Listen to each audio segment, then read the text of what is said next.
는 생각의 등불에 있지. 이 세상은 하나님의 사람에게 주목하고 있습니다.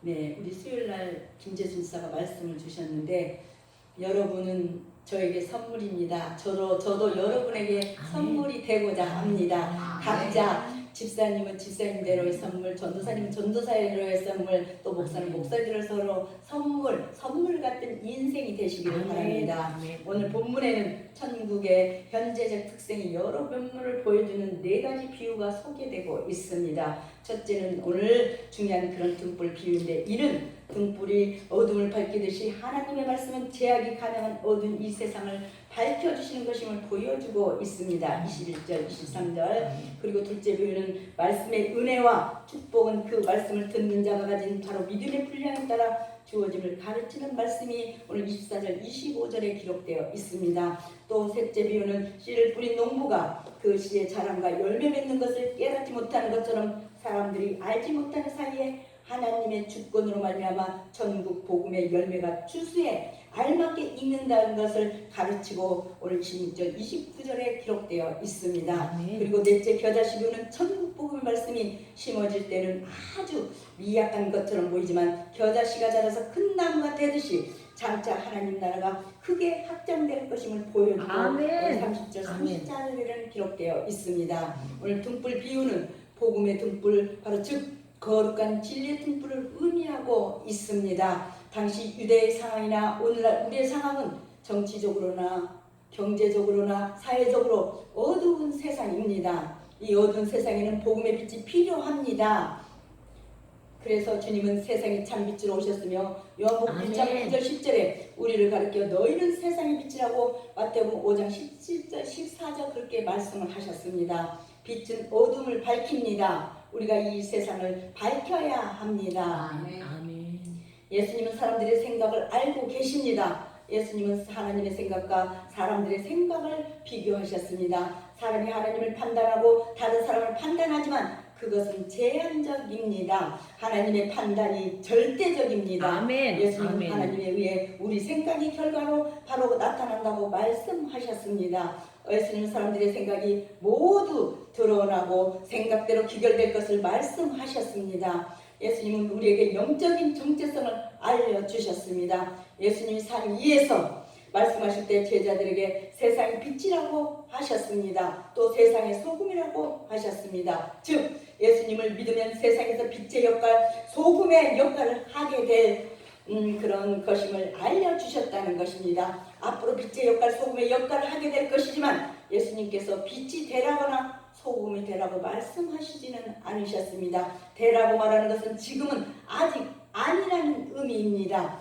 본인이 노력해서 되어야 하고 역할을 해야 한다는 의미이죠. 그러나 예수님은 빛이라고 소금이라고 말씀하시므로 지금 안에 이미 된 것을 이렇게 선언하셨습니다. 이미 되었으니 된 사람으로서 행동할 수 있습니다. 예수님의 제자 베드로도 성도들에게 영적 정체성을 알려주셨습니다. 너희는 택하신 족속이요 왕같은 제사장들이요 거룩한 나라의 그의 소유가 된 백성이니 베드로전서 2장 9절 너희가 전에는 백성이 아니더니 이제는 하나님의 백성이요 베드로전서 2장 10절에는 사도 요한도 신자의 정체성을 들으면 듣는 사람이 달라집니다. 자신이 누구인지를 인식하고 누구에 걸맞게 살아갑니다. 예수님 우리에게 하나님의 백성으로서 하나님의 자녀로서의 신분을 분명히 깨닫게 하시고 그에게 걸맞게 살아가도록 이렇게 안내하셨습니다. 오늘 생각의 등불, 바로 등불의 이치를 어떻게 놓아야 되는가 오늘 말씀을 통해서 잠깐 여러분과 대면하는 시간을 갖겠습니다. 첫째로 등불의 이치를 말씀하신 예수님, 등불을 가져오는 것은 말 아래나 평상 아래의 두려움이 아니라고 말씀을 하셨습니다. 등경 위에 두어 반드시 온 집안을 비추고 산 위에 두어서 온 동네를 비추라고 하는 것입니다. 그러나 이 좋은 등불도 말이나 평상으로 덮어버릴 수가 있다는 것입니다. 이렇게 되지 않아야 합니다. 오늘 우리 성도들은 빛의 사명을 다해야 합니다. 예수님이 우리에게 정말 오늘 우리들에게 내가 누구인지 하나님과 어떤 관계인지를 분명하게 깨닫게 하시고 깨달은 바대로 살아가도록 이렇게 지혜를 주십니다. 마가복음의 본문은 예수님께서 씨 뿌리는 사람의 비유를 말씀하시다가 또 제자들에게 주는 교훈입니다. 그 21절은 우리가 어디에서 많이 본 듯합니다. 예수님은 산상수훈 중 마태복음 5장에 있는 말씀하고 똑같습니다. 예수님이 제자들 향해 세상의 빛이라고 선언하신 후에 이렇게 말씀을 하셨습니다. 산 위에 있는 동네가 숨겨지지 못할 것이요 사람이 등불을 켜서 말 아래에 두지 아니하고 등경 위에 두나니 이러므로 집안 모든 사람에게 비치느니라고 마태복음 5장 14절 15절 기록하고 있습니다. 지금이야 이렇게 전기불이 있지만 과거에는 등불을 참 많이 사용했었지요. 전기불은 천장에 매달지만 등불은 바로 등경 위에 둡니다.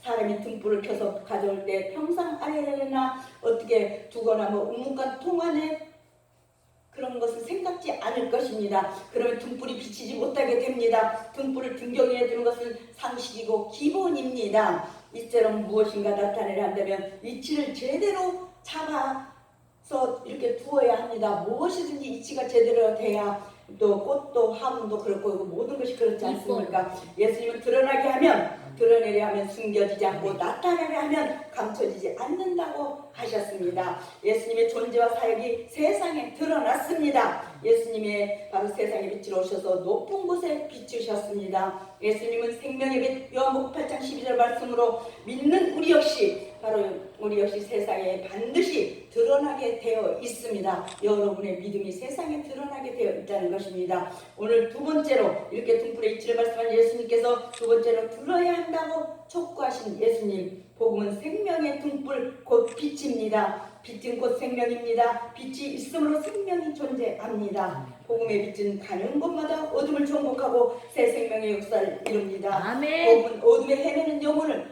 바로 생명의 빛으로 인도하고 천국으로 안내합니다. 복음의 등불이 켜지는 곳에는 죄와 비진리와 불의가 드러나게 됩니다. 빛 대신 주님을 따르는 자가 되어야 합니다. 아멘.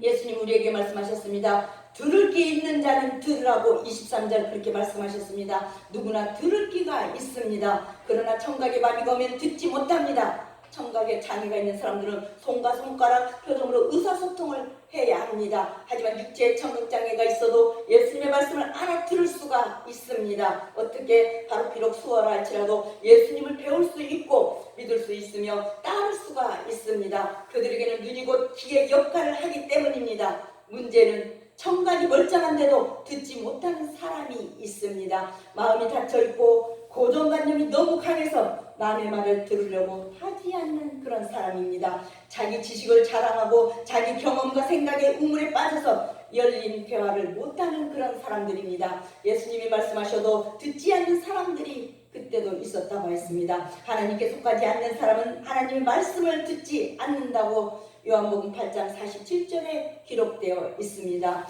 예수님이 오죽 얼마나 답답하시면 들을 귀 있는 자들은 들으라고 하셨겠습니까?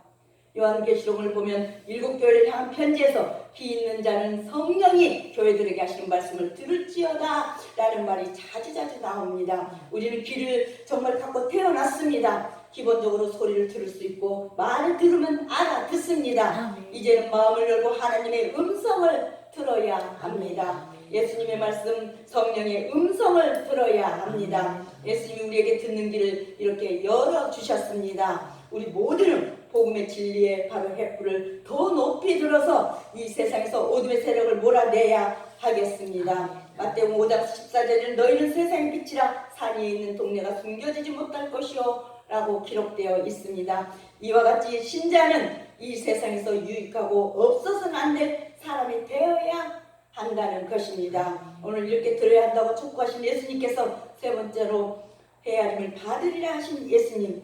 오늘 본문에서도 하늘나라가 땅에 씨를 뿌린 것 같다는 비유는 하나님의 나라가 이 세상에서 발전돼 나가는 그런 방식을 보여주고 있습니다. 27절에 즉 씨가 먼저 땅에 떨어져 제자리를 잡듯이 바로 그리스도의 말씀은 먼저 한 사람이 영혼 안에 떨어져 어떻게 해요? 합당한 자리를 잡게 됩니다. 제 자리를 잡게 됩니다. 그리고 그 다음에 영혼 속에 떨어진 그 말씀의 씨앗은 점점 자라나게 되고 그 말씀은 사람들과의 대화를 통해서 다른 사람의 영혼 속에서 떨어져 나누어서 떨어지게 되면서 다시 그 말씀의 씨는 자라게 되는 것입니다.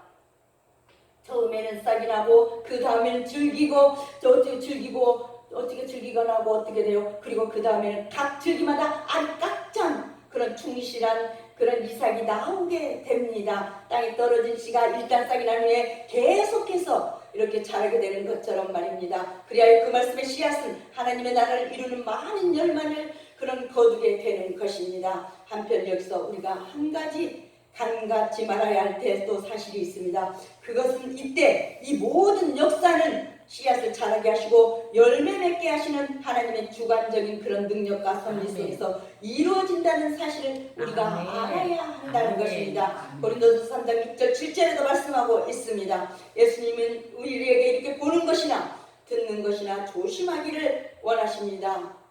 그런 거 들어보셨잖아요. 옛날에도 막 교회에서는 그런 거 많이 했었는데 이제 교회에서 어린이들이 너의 눈이 보는 것 조심해 너의 귀가 듣는 것 조심해라는 가사의 노래를 부르고 들어봤을 것입니다. 보고 듣는 것이 우리 뇌에 이렇게 저장되고 그것이 우리의 입과 어디에 행동으로 그대로 표출됩니다. 그래서 친구들과 어울려 욕짓거리를 하는 아이들은 그 욕짓거리를 입이 많이 들어서 입에서 자기도 모르게 무의식적으로 나오고 있습니다. 신앙인들도 세상에서 이렇게 살다 보면 수많은 소리를 듣습니다. 세상의 욕망에 집약된 그런 소리, 또 직장에서는 성과를 압박하는 직장에 누르는 소리, 무엇인가 불만이 터져 나오는 소리, 한숨 소리 등 우리의 귀로 들어오는 것들이 마음을 피폐하게 만듭니다. 예수님 우리에게 무엇을 심든지 삼가라고 하십니다. 우리 예수님은 우리에게 듣는 것을 분별하도록 생명의 말씀을 들려주셨습니다. 생명의 말씀을 들려주셔서 정말 그런 말씀을 들려주어서 그 말씀으로 영혼이 소생되고 세상에 헛된 소리를 걸러내거나 버릴 수 있는 분별력을 주셨다는 것입니다. 아멘. 그렇게 하고 계시죠. 예수님이 우리에게 나쁜 것이나 버리라고 하시기 전에 좋은 것을 그런 것을 하기 전에 먼저 좋은 것을 먼저 주셔서 좋은 것으로 이 마음 안에 자리 잡도록 해주셨다는 것입니다. 아멘. 남을 판단하면서 남을 헤아리려 한다면 그가 먼저 더 크게 헤아릴 것입니다. 남을 판단하기 전에 먼저 말씀부터 우리는 들어야 합니다. 그런데 예수께서 천국 복음과 천국에 대한 진리들을 비유를 통해 말씀하신 것은 제자들로 하여금 그리스도의 말씀 자체에 대해 주의를 기울이게 하고 그것을 보다 쉽고도 명확하게 정말 명확히 이해시키기 위함이었습니다. 즉 그리스도께서는 이러한 비유를 통해서 제자들에게 복음의 말씀을 명쾌히 풀어줌으로써 그들이 정말 그들로 하여금 다른 사람들을 능히 교육할 수 있도록 어떻게 해요? 만드셨다는 것입니다. 그래서 제자들은 마치 등불이 가려지지 않고 등경에 올려져서 모든 어두움을 밝히는 것처럼 이제 세상에 바로 어두운 것을 밝힐 수 있게 된 것입니다. 특히 여기서 씨 뿌리는 비유와 겨자씨 비유에 더해서 좀 더 자세히 살펴본 다음과 같습니다. 마지막으로 보상과 대가를 확인하신 예수님.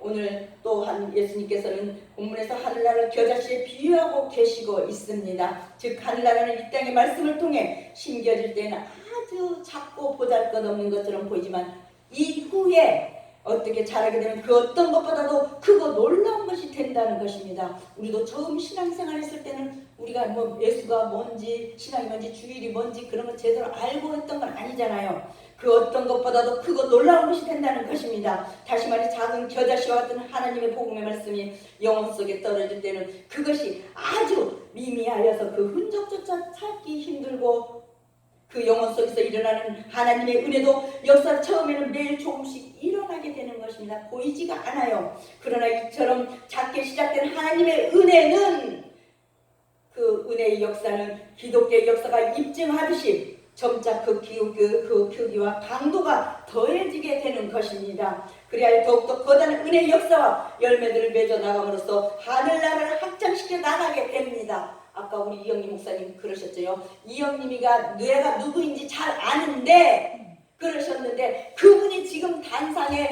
목사님이 되셨잖아요. 그리고 그것은 추수 때가 되면 완전히 하늘나라를 이루게 됨으로써 모든 이들이 편안히 깃들 수 있는 놀라운 축복을 가져오게 되는 것입니다. 예수님 우리의 생각과 마음을 이렇게 살피시고 우리의 말과 행동을 판단하십니다.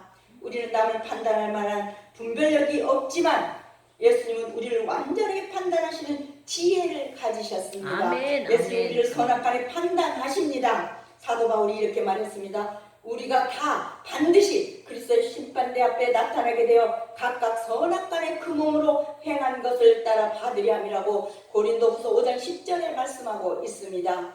예수님은 믿음의 사람, 그런 말씀을 듣는 사람에게는 은혜를 더하실 것입니다.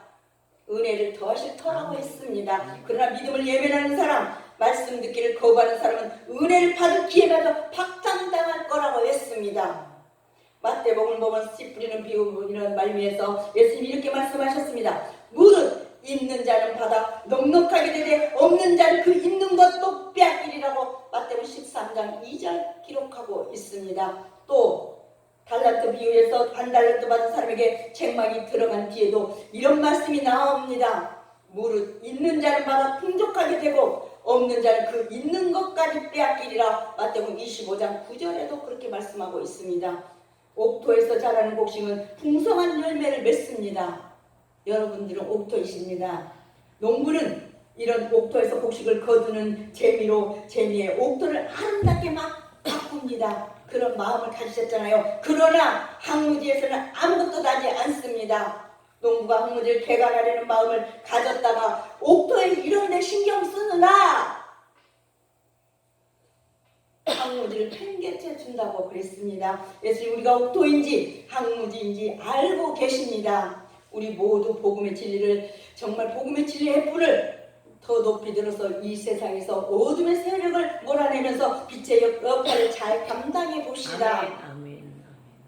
하나님 나라를 씨앗이 자란 것 같은 능력이 있습니다. 세상을 변화시킵니다.